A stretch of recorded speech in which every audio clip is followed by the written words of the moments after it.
Remember, Duterte is still innocent. Because he's not convicted. Pero tinraton ninyo siyang convicted. Is that correct? Duterte will be returned. Okay? If alive, maybe itong mga taong to will have mercy. Kaya kayong mga taga Mindanao na nakikinig sa akin, naiintindihan niyo ba yung sinabi ko?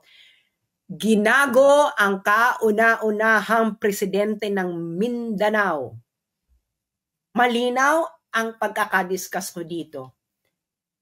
Very tight. Malinaw ang proceedings. Hindi ginawa. You all have the right to be angry because everything that happened is a fruit of a poisonous tree. Everything that happened has no legitimate seed. Ergo. Diba? Tama? Yung mga dyan, law professors. If something is a fruit of a poisonous tree, the proceedings leading to that something is what? Basic yan, di ba? Basic yan sa law.